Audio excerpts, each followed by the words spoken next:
Ah, true, I was writing. I do sometimes, soldier though I am.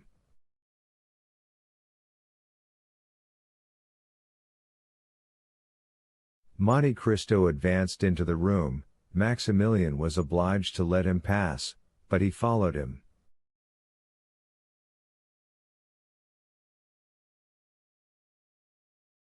You were writing? Said Monte Cristo with a searching look. I have already had the honor of telling you I was, said Morel. The Count looked around him. Your pistols are beside your desk, said Monte Cristo, pointing with his finger to the pistols on the table.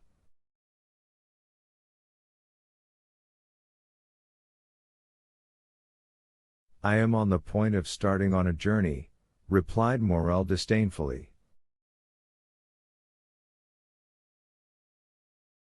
My friend, exclaimed Monte Cristo in a tone of exquisite sweetness.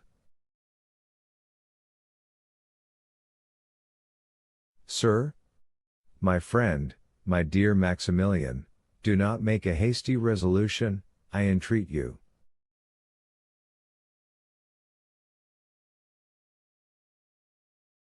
I make a hasty resolution? Said Morel, shrugging his shoulders. Is there anything extraordinary in a journey?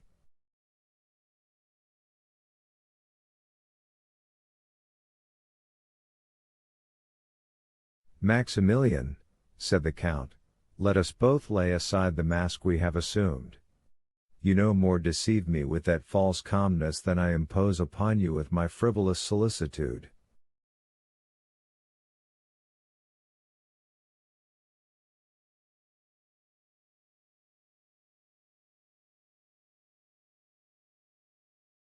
You can understand, can you not, that to have acted as I have done, to have broken that glass, to have intruded on the solitude of a friend, you can understand that, to have done all this, I must have been actuated by real uneasiness, or rather by a terrible conviction.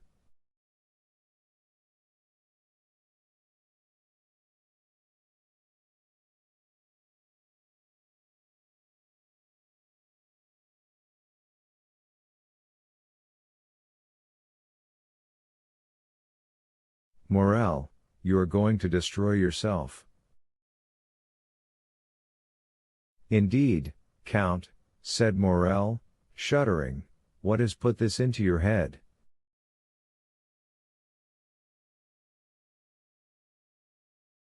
I tell you that you are about to destroy yourself, continued the Count, and here is proof of what I say, and, approaching the desk, he removed the sheet of paper which Morel had placed over the letter he had begun, and took the latter in his hands.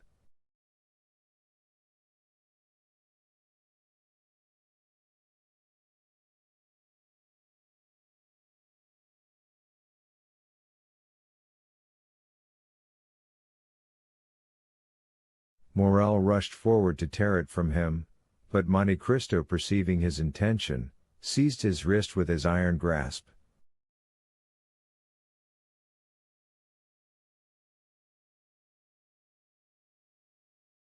You wish to destroy yourself, said the Count, you have written it. Well, said Morel, changing his expression of calmness for one of violence, well, and if I do intend to turn this pistol against myself, who shall prevent me? Who will dare prevent me?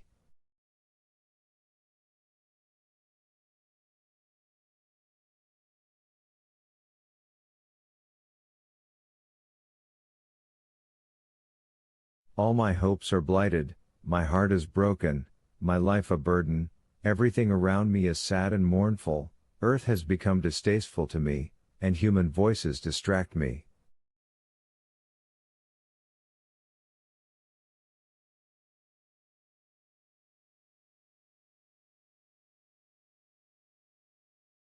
It is a mercy to let me die, for if I live I shall lose my reason and become mad.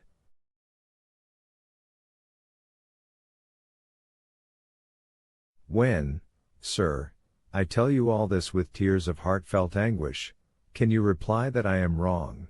Can you prevent my putting an end to my miserable existence?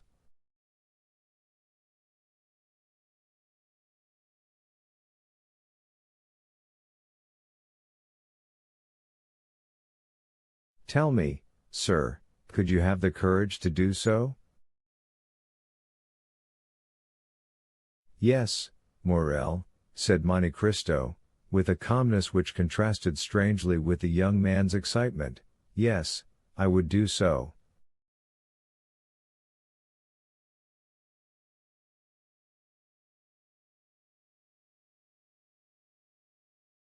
You? Exclaimed Morel, with increasing anger and reproach. You, who have deceived me with false hopes, who have cheered and soothed me with vain promises, when I might, if not have saved her, at least have seen her die in my arms. You, who pretend to understand everything, even the hidden sources of knowledge, and who enact the part of a guardian angel upon earth, and could not even find an antidote to a poison administered to a young girl.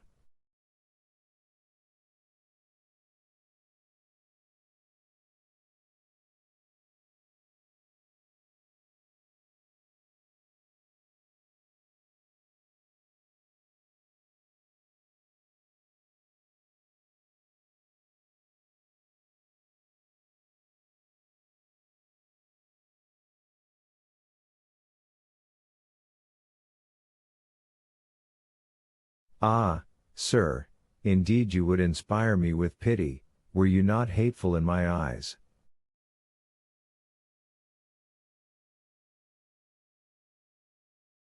Morel. Yes, you tell me to lay aside the mask, and I will do so, be satisfied.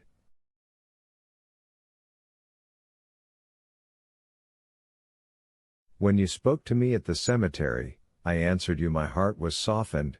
When you arrived here, I allowed you to enter.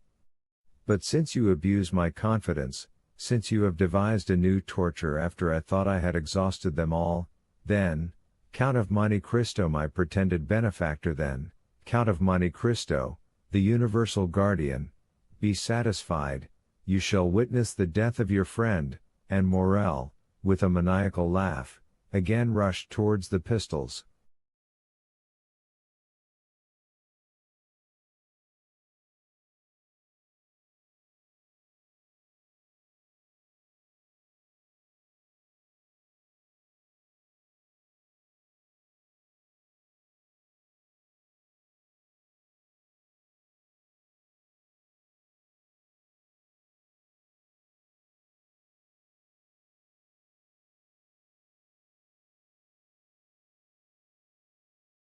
And I again repeat, you shall not commit suicide. Prevent me, then, replied Morel, with another struggle, which, like the first, failed in releasing him from the Count's iron grasp.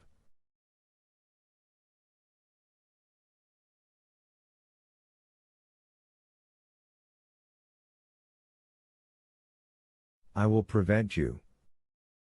And who are you, then, that arrogate to yourself this tyrannical right over free and rational beings?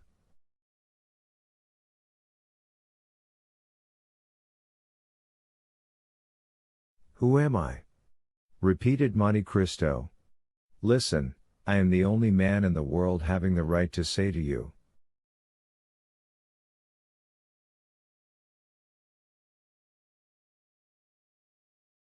Morel, your father's son shall not die today. And Monte Cristo, with an expression of majesty and sublimity, advanced with arms folded toward the young man, who, involuntarily overcome by the commanding manner of this man, recoiled a step.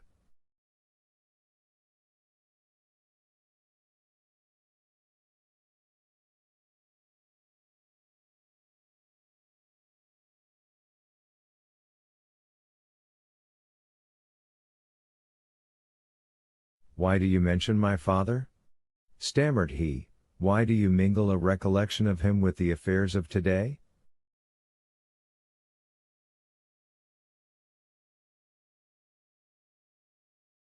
Because I am he who saved your father's life when he wished to destroy himself, as you do today, because I am the man who sent the purse to your young sister, and the pharaoh to old Morel, because I am the Edmond Dantes who nursed you, a child, on my knees.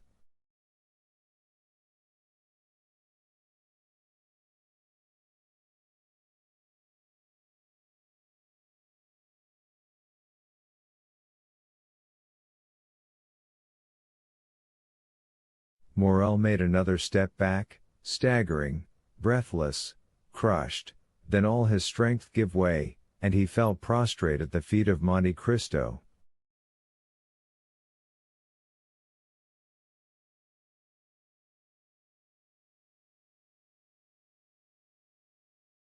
Then his admirable nature underwent a complete and sudden revulsion. He arose, rushed out of the room and to the stairs, exclaiming energetically,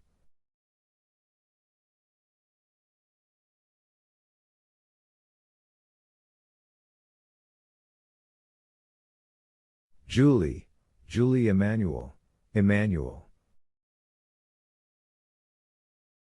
Monte Cristo endeavored also to leave, but Maximilian would have died rather than relax his hold of the handle of the door, which he closed upon the Count.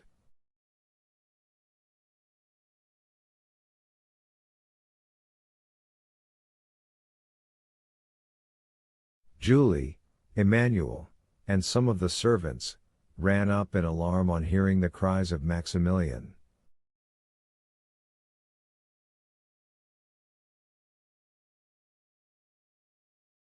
Morel seized their hands, and opening the door exclaimed in a voice choked with sobs,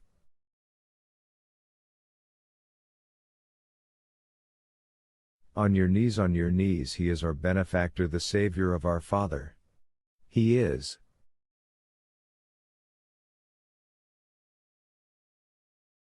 He would have added, Edmond Dantes, but the Count seized his arm and prevented him.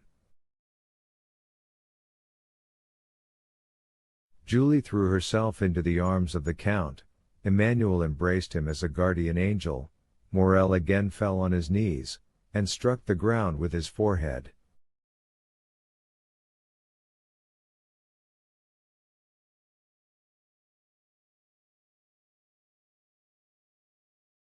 Then the iron-hearted man felt his heart swell in his breast, a flame seemed to rush from his throat to his eyes, he bent his head and wept.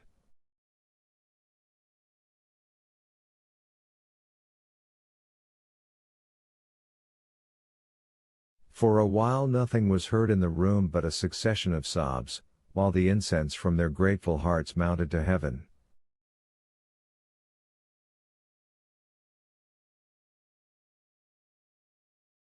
Julie had scarcely recovered from her deep emotion when she rushed out of the room, descended to the next floor, ran into the drawing room with childlike joy and raised the crystal globe which covered the purse given by the unknown of the Allées de Meilhan.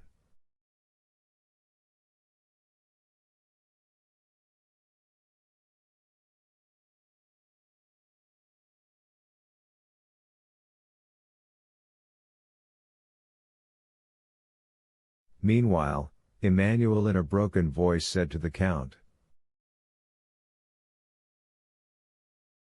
"Oh, Count, how could you, hearing us so often speak of our unknown benefactor, seeing us pay such homage of gratitude and adoration to his memory, how could you continue so long without discovering yourself to us?"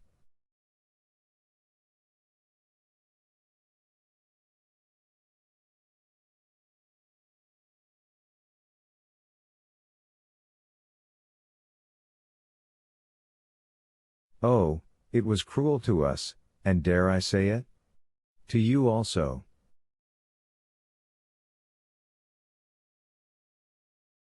"Listen, my friends," said the Count, "I may call you so since we have really been friends for the last 11 years. The discovery of this secret has been occasioned by a great event which you must never know.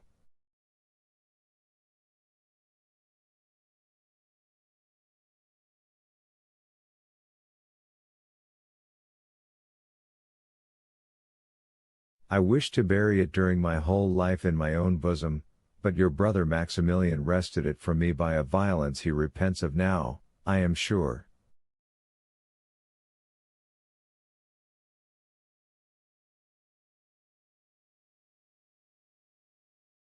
Then turning around, and seeing that Morel, still on his knees, had thrown himself into an armchair, he added in a low voice, pressing Emmanuel's hand significantly,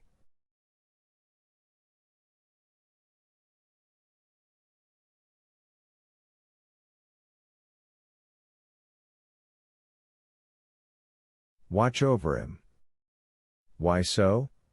asked the young man, surprised. "I cannot explain myself, but watch over him."